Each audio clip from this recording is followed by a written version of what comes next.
बिस्मिल्लाहिर्रहमानिर्रहीम। Welcome to public service commission. दोस्तों, Sindh public service commission के अंडर जो एचएसटी और एसएसटी की जॉब्स अभी अनाउंस हो रही हैं, तो उसके क्वालिफिकेशन, सिलेबस और एलिजिबिलिटी क्राइटेरिया के ऊपर हमने पिछले वीडियो में बात की थी। तो उम्मीद है कि जल्दी से ये पोस्ट अनाउंस हो जाएंगी और जो लोग क्वेश्चंस कर रहे थे कि इंजीनियर्स और जिनकी लॉ में डिग्री है या जिनका सिंपल बीए है वो इसके लिए एलिजिबल हैं या नहीं हैं, वो इसमें अप्लाई कर सकते हैं या नहीं, उनके भी क्वेश्चंस जो हैं वो एड्रेस किए थे, उनके भी आंसर पिछले वीडियो में किए थे और यही जवाब दिया था कि इंशाल्लाह जैसे ही ये एडवर्टाइजमेंट आएगी तो इस पर सिंपल ग्रेजुएशन ही रखी जाएगी। इसको आप सब्जेक्ट स्पेशलिस्ट के साथ कंफ्यूज मत करें। तो एचएसटी एसएसटी का एक पास्ट पेपर मेरे सामने आया था एनटीएस का, वो हम इसमें डिस्कस कर लेते हैं। ये हमारा पास्ट पेपर 1 के नाम से वीडियो है। इसके बाद भी हम पास्ट पेपर्स और गेस्ट पेपर्स बनाएंगे और शेयर करेंगे। तो आप इसको यूट्यूब चैनल को भी विज़िट करें और हमारे ब्लॉग को भी विज़िट करें, वहाँ से आपको ये पीडीएफ में भी डाउनलोड कर सकते हैं। तो स्टार्ट करते हैं पास्ट पेपर नंबर 1, इंग्लिश का पोर्शन। एक वर्ड दिया हुआ है कैपिटल लेटर्स में एब्जॉर्ब। अभी इसका अपोजिट मीनिंग आपने बतानी है, एंटोनाइम बताना है। 4 ऑप्शन दिए हुए हैं। एब्जॉर्ब का एंटोनाइम क्या होता है? नंबर ए में है सॉक, नंबर बी में है स्कार्स, सी में है एक्सूड, डी में है कलेक्ट। तो सोक का मतलब भी एब्जॉर्ब होना होता है, सक करना होता है। स्कार्स का मतलब होता है किसी चीज़ की कमी, बहुत ज़्यादा कमी। एक्सूड का मतलब होता है किसी चीज़ को रिलीज होना, किसी चीज़ का रिलीज होना या इमिट होना। तो ये इसका एंटोनाइम है। एब्जॉर्ब का मतलब होता है कि किसी भी चीज़ को अपने अंदर समा लेना, सक करना, सोक करना। और एक्सूड का मतलब होता है निकालना। तो सी ऑप्शन पहले का सही है। क्वेश्चन नंबर 2 है असेंबल।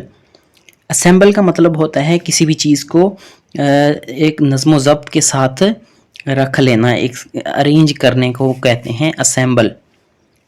तो इसका ए ऑप्शन है एडजस्ट। एडजस्ट का मतलब असेंबल नहीं होता। बी है स्कैटर। स्कैटर का मतलब है किसी भी चीज़ को बखेरना। तो ये अपोजिट मीनिंग लग रहा है। लेकिन सी में देखते हैं डिरेंज। डिरेंज का मतलब होता है कि मैड या अनसाउंड, जो दिमागी तौर पे सही ना हो। तो ये भी इसका एंटोनाइम नहीं हो सकता। डी में होते हैं डिमोलिश, तबाह करना, किसी चीज़ को गिरा देना। तो असेंबल का स्कैटर बी ऑप्शन सही है।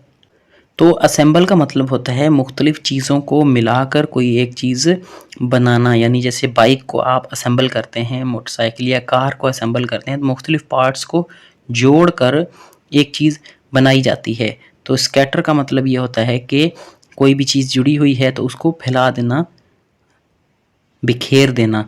तो ये इसका ऑप्शन सही है, बी ऑप्शन।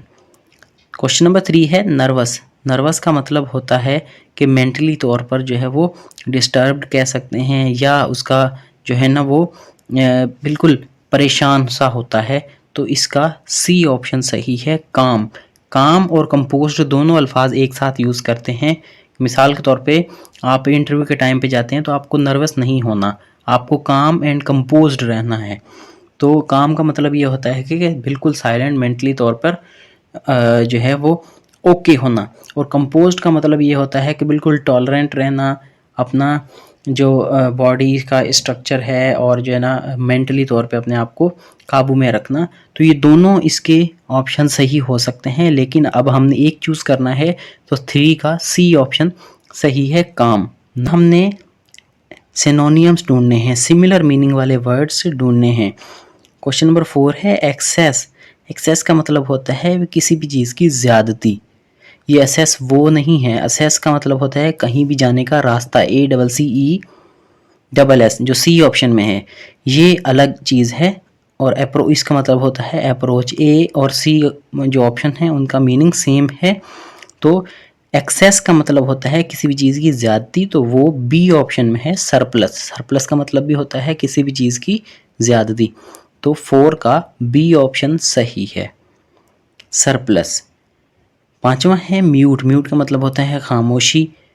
तो इसका ऑब्वियसली बी ऑप्शन सही है, साइलेंट। साइलेंट का मतलब भी खामोश होता है। अभी एक और पोर्शन हम इसका सॉल्व करते हैं। ऐसे तो 10 सवाल आपके इसमें आएंगे इंग्लिश के, लेकिन हम जो कर रहे हैं वो थोड़े थोड़े पोर्शन, ताकि आपको एक पूरा जो है वो पास्ट पेपर की तरह हम डिस्कस कर लें। तो ये करंट अफेयर या जीके का पोर्शन आपके सामने खुला हुआ है।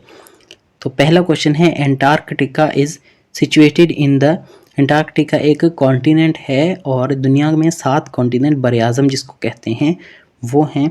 तो एंटार्कटिका कहाँ पर है? एंटार्कटिका साउथ पोल में है। बी ऑप्शन सही है। आप नक्शा देखेंगे दुनिया का तो उसमें नीचे की साइड पे एंटार्कटिका का जो पूरा कॉन्टिनेंट है जो वाइट कलर का होता है, हमेशा उस पर बर्फ़ ही बर्फ़ होती है। तो इसको जो है वो साउथ पोल में ये पाया जाता है। 1 का बी ऑप्शन सही है।